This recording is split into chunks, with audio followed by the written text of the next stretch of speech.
বাংলাদেশ একটা আশ্চর্য দেশ। এখানে দুই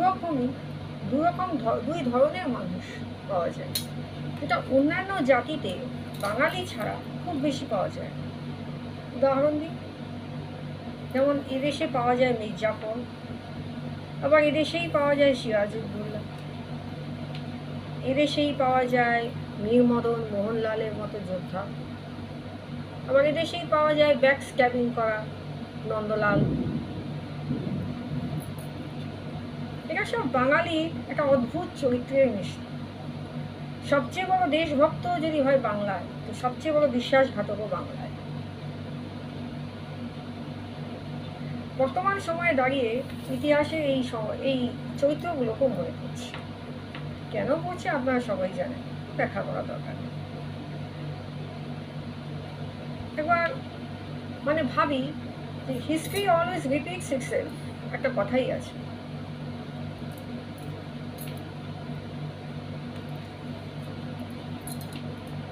বাঙালির খুনে লাল হলো যেথা ক্লাইভের কণ্ঠ।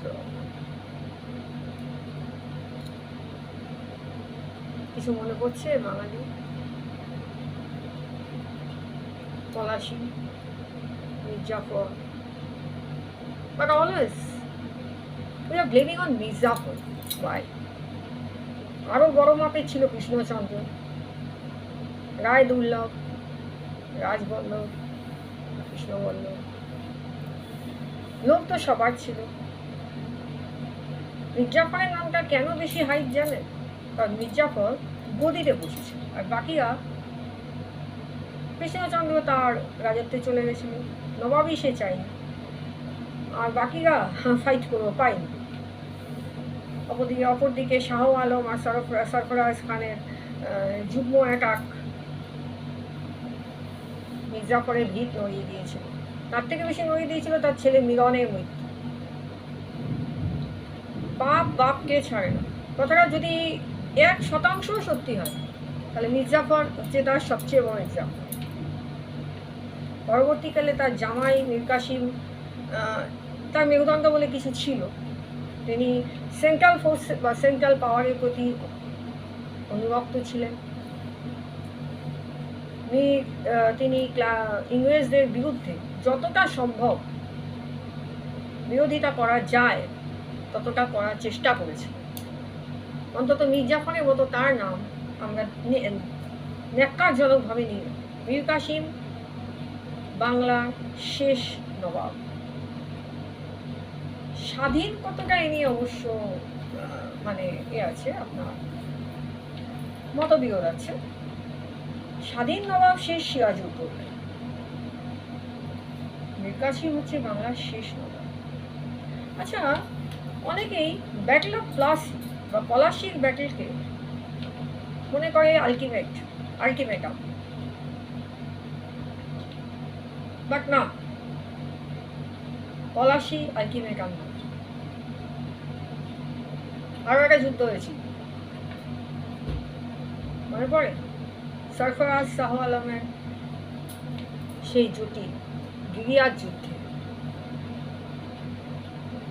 বিরাট ফাইট দিয়েছিল। মীর কাসিমও হেল্প করেছিল, বাট সরি টু সে সেই যুদ্ধও হারল। তার ফলে শেষ হয়ে গেল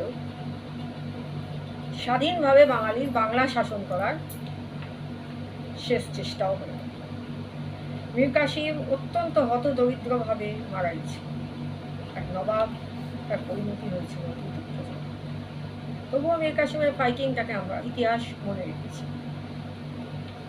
সিরাজউদ্দৌলার হাজার দোষ থাকতে পারে, সিরাজ দেশকে ভালোবাসে, এটাও প্রমাণ।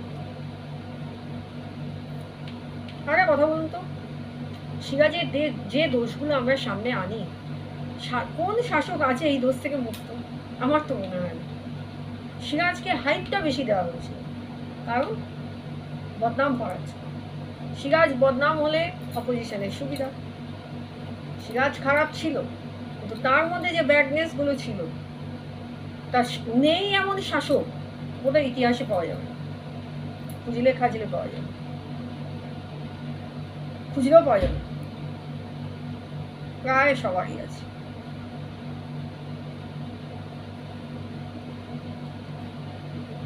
আমি এই কথাগুলো আছে কেন বলছি, মানে এই কথাগুলো আমার আজকের দিনে দাঁড়িয়ে মনে হচ্ছে। বিশ্বাসঘাতক তখনও ছিল, বিশ্বাসঘাতক আজও আছে। তো দুঃখের কথা কি জানেন, সিরাজরা ফাইকি দেয়, মিল্কাশিম ফাইট দেয়, তক্তে কিন্তু সেই বিশ্বাসঘাতকই বসে।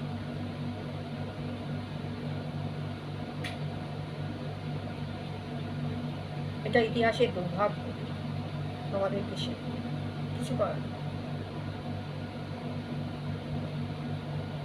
বাঙালি একটা অদ্ভুত মিশ্র জাতি, যেখানে পাওয়া যায় সবচেয়ে বড় দেশদ্রোহী আর বেঈমান, আবার সাথে সাথে পাওয়া যায় সবচেয়ে বড় দেশপ্রেম। সূর্য সেন, নেতাজি, নাম শেষ হবে না, কিন্তু বেঈমানদের নামে বলতে আর শেষ হবে না। আর এটাই রাজনীতি। রাজনীতি কি, যেখানে কোনো নীতি নেই। বাই।